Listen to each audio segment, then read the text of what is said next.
रविवार व्रत कथा। रविवार व्रत की पौराणिक कथा के अनुसार प्राचीन काल में एक बुढ़िया रहती थी। वह नियमित रूप से रविवार का व्रत करती। रविवार के दिन सूर्योदय से पहले उठकर बुढ़िया स्नादि से नियुक्त होकर आंगन को गोबर से लीप कर स्वच्छ करती। उसके बाद सूर्य भगवान की पूजा करती। रविवार का व्रत कथा सुनकर सूर्य भगवान को भोग लगाकर दिन में एक समय ही भोजन करती। सूर्य भगवान की अनुकंपा से बुढ़िया को किसी प्रकार की चिंता एवं कष्ट नहीं था। धीरे धीरे उसका घर धन धान्य से भर रहा था। उस बुढ़िया को सुखी देख उसकी पड़ोसन उससे जलने लगी। बुढ़िया ने कोई गाय नहीं पाल रखी थी, अतः वह अपनी पड़ोसन के आंगन से बधी गाय का गोबर लाती और पड़ोसन ने कुछ सोचकर अपनी गाय को घर के भीतर बांध दिया। रविवार को गोबर न मिलने से बुढ़िया अपना आंगन नहीं लीप सकी। आंगन न लीप पाने के कारण उस बुढ़िया ने सूर्य भगवान को भोग नहीं लगाया और उस दिन स्वयं भी भोजन नहीं किया। सूर्यास्त होने पर बुढ़िया भूखी प्यासी सो गई। प्रातःकाल सूर्योदय से पूर्व उस बुढ़िया की आंखें खुली तो अपने घर के आंगन में सुंदर गाय और बछड़े को देखकर हैरान हो गई। गाय को आंगन में बांधकर उसने जल्दी से उसे चारा लाकर खिलाया। पड़ोसन ने उस बुढ़िया के आंगन में बधी सुंदर गाय और बछड़े को देखा तो वह उससे और अधिक जलने लगी। तभी गाय ने सोने का गोबर किया। गोबर को देखते ही पड़ोसन की आंखें फट गईं। पड़ोसन ने उस बुढ़िया को आसपास न पाकर तुरंत उस गोबर को उठाया और अपने घर ले गई तथा अपनी गाय का गोबर वहां रख आई। सोने के गोबर से पड़ोसन कुछ ही दिनों में धनवान हो गई। गाय प्रतिदिन सूर्योदय से पूर्व सोने का गोबर किया करती थी।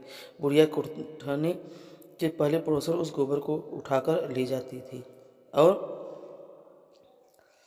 बहुत दिनों तक बुढ़िया को सोने के गोबर के बारे में कुछ पता नहीं था। बुढ़िया पहले की तरह हर रविवार को भगवान सूर्योदय का व्रत करती रही और कथा सुनती रही। लेकिन सूर्य भगवान को जब पड़ोसन की चालाकी का पता चला तो उन्होंने तेज आंधी चलाई और आंधी का प्रकोप देखकर बुढ़िया ने गाय को घर के भीतर बांध दिया। सुबह उठकर बुढ़िया ने सोने का गोबर देखा तो उसे बहुत आश्चर्य हुआ। उस दिन के बाद बुढ़िया गाय के घर के भीतर बांधने लगी। सोने के गोबर से बुढ़िया कुछ ही दिन में बहुत धनी हो गई।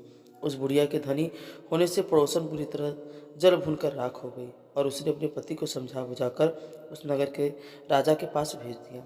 सुंदर गाय को देखकर राजा बहुत खुश हुआ। सुबह जब राजा ने सोने का गोबर देखा तो उसके आश्चर्य का ठिकाना न रहा।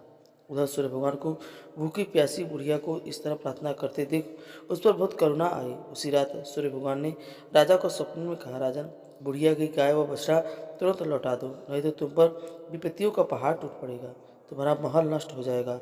सूर्य भगवान के स्वप्न से बुरी तरह भयभीत राजा ने प्रातः उठते ही गाय और बछड़ा बुढ़िया को लौटा दिया। राजा ने बहुत सा धन देकर बुढ़िया से अपनी गलती के लिए क्षमा मांगी। राजा ने पड़ोसन और उसके पति को उनकी इस दुष्टता के लिए दंड दिया। फिर से राजा ने पूरे राज्य में घोषणा कराई कि सभी स्त्री पुरुष रविवार का व्रत किया करें। रविवार का व्रत करने से सभी लोगों के घर धन धान से भर गए। राजधानी में चारों ओर खुशहाली छा गई। स्त्री पुरुष सुखी जीवन यापन करने लगे तथा सभी लोगों के शारीरिक कष्ट भी दूर हो गए। तो भक्तों, यह कथा आपको कैसी लगी? अगर अच्छी लगी हो तो हमें कमेंट में ज़रूर बताएं। अगर आप हमारे चैनल पर नए हैं तो हमें लाइक और सब्सक्राइब जरूर करें। हर हर महादेव।